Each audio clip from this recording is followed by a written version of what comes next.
The boil has two aspects to it. Yeah. So the boil kind of has two aspects to it. Like one of them is to like cook out the shit that leached out of the grain, like proteins and stuff. So a lot of those usually come out right at the beginning of the hot break when it foams.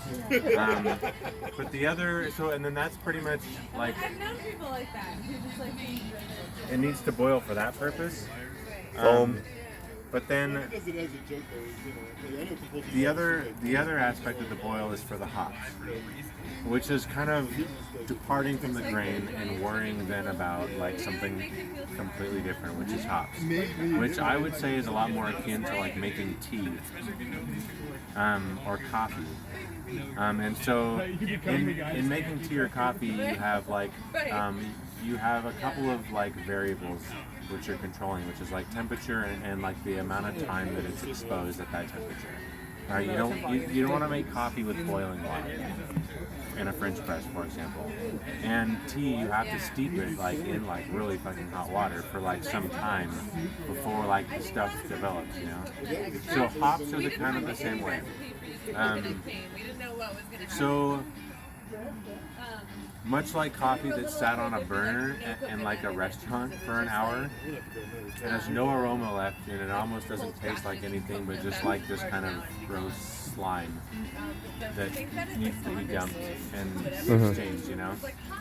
And it's just bitter. It's just fucking bitter and like not very good to drink. So that's what happens to coffee grounds when they've been exposed to like near boiling temperatures for an hour.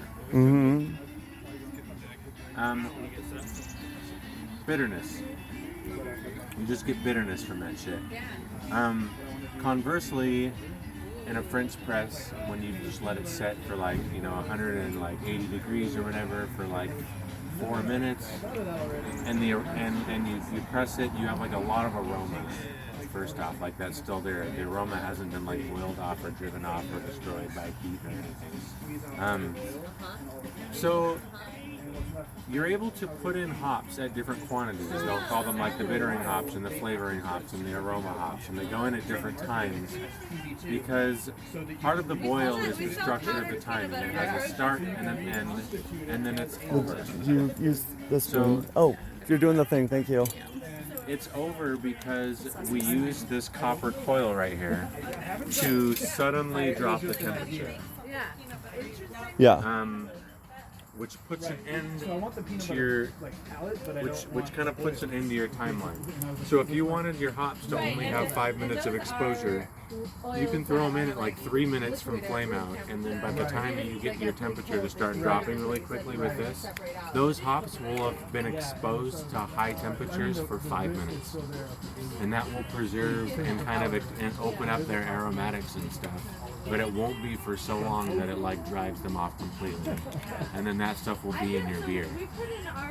And so the boil is really about having a schedule that has a beginning and an end, where it's like boiling and then it drops sharply. At the beginning of the boil, there's your hot break, which pulls a bunch of proteins and leachates that are in the wort out. Which is like the initial rolling. That's that foam, yeah, all that foam that comes up initially. Once that's done, the boil then is just mostly for your hot schedule.